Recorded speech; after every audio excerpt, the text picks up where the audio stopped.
Hey, what's up? Welcome back to the Roundtable Talk with your host C Money. With today's topic, we're discussing HIV/AIDS and the epidemic, and we're discussing whereabouts. You know, what I'm saying that people have different views of where HIV/AIDS have started. It started in the early '80s, but people have different aspects of where it came from and how did it start about.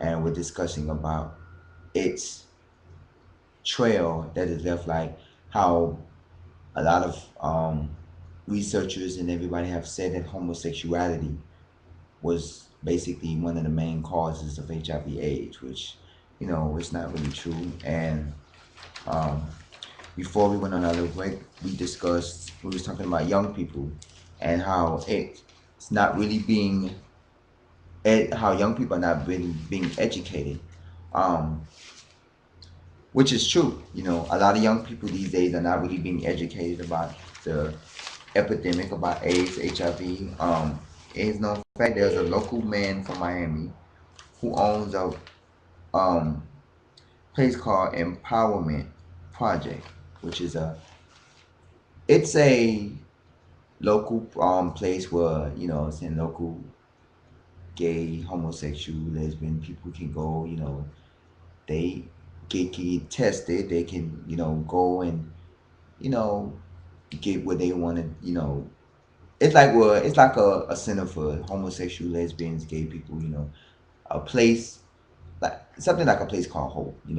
And it's in the paper. He was stating that a lot of people doesn't get a lot of young people are not informed.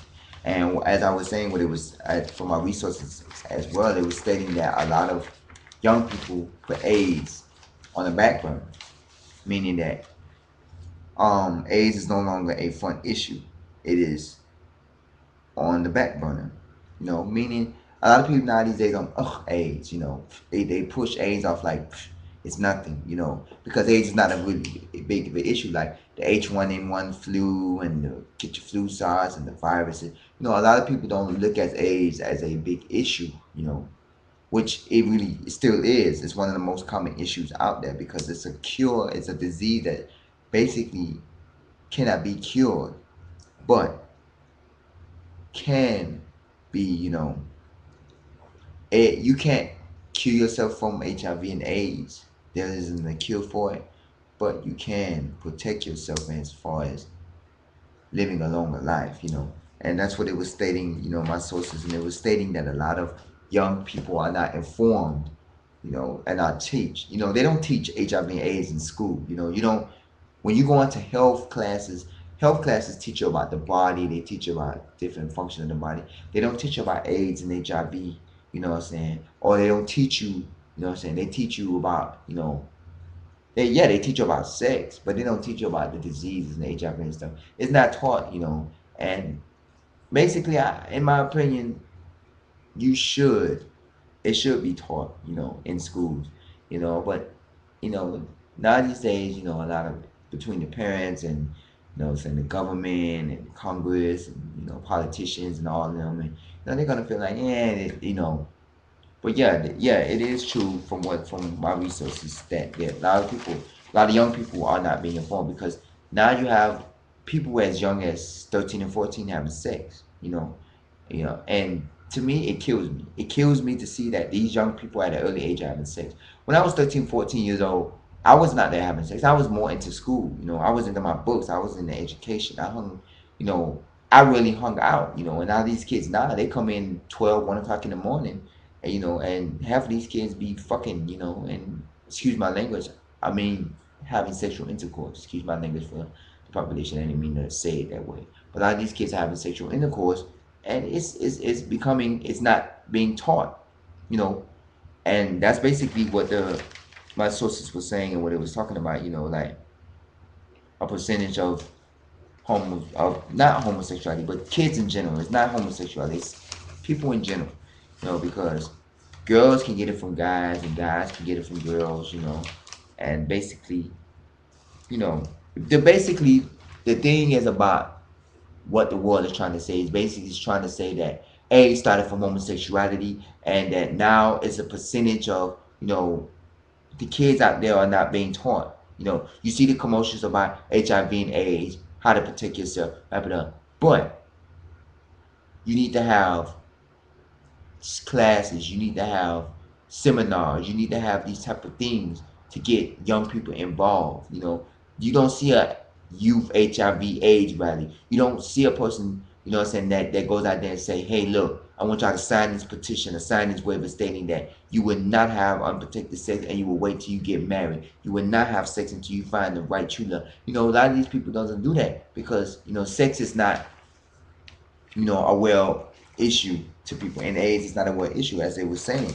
As it says, HIV is no longer for an issue, it's a background. A lot of people take AIDS like, okay, whatever, and just, push it back and they feel okay, because now you got all these other diseases that everybody's worried about, the H1N1 and all this other stuff, Um,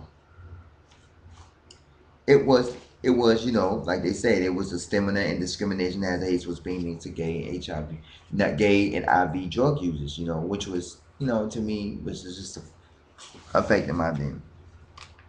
In 2000, the CDC reported that, which is what I told you, the Center for Disease. The CDC reported that 7,000 or 7 million, yeah, 7,074 7,744, 467. I'm sorry, I'm not good with math. Persons have been diagnosed with AIDS, in the year of 2000, and 448, 4,048,000 and six, no, 4,000, oh, 4,048,060, whatever, whom died, and that's within the year of 2000, you know, because back in the, because as I was stating, back in the 90s and the 80s, back in the early 80s when AIDS first came out, no one really knew about AIDS and what its complications was as to opposed of now. No one really knew, the consequences or how AIDS was, no one really knew it, no one really like took heed or took to it, or no one really took the time to really do the research as they do now. And right now they're really not doing the research, as much as, like I was stating earlier, there isn't enough research or enough funding for HIV and AIDS. Back in the mid 90s, late 90s, and early 2000, 2001, early millennium days, it used to be about let's research HIV and AIDS, let's find a cure. Now these days, you have it where they're not even much, you don't see nobody really saying let's fund AIDS. You see about breast cancer, about, obesity and all this other stuff, stem cell research, all that other stuff, but you don't really rarely hear about people saying, okay, let's fund for the cure of AIDS, And I feel basically AIDS is gonna be here for, what I'm saying?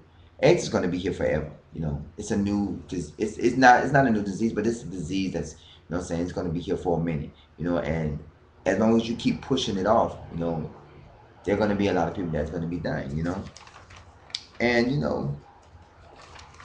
in states with long-term confidential name-based HIV reporting, based on 2004 numbers, 62% of 17,824 persons from ages 13 to 24 given a diagnosis of HIV/AIDS were males. Blacks accounted for 55% of all HIV infections reported among persons 13 to 24, with 4,883 young people 13 to 24, or 13% testing positive. Other numbers from the CDC's Youth Risk Behavioral Study that bear interest in including the following: 47% of high school students have had sexual intercourse. The first sexual intercourse for youth happened before turning 13 for 7.4% of the respondents. Black women 16 to 21 years old of age were 7 times as likely as whites and 8 times as likely as Hispanic women to be HIV positive, with reasons including lack of knowledge of their partners, risk factors, and having sex with older men who are more likely to be infected. And we're going to take a commercial break. I'm going to elaborate on that in the last part of our epidemic. I'm going to elaborate on that, but we'll be right back. Don't go away. This is the Roundtable Talk, episode 3, HIV/AIDS, the epidemic.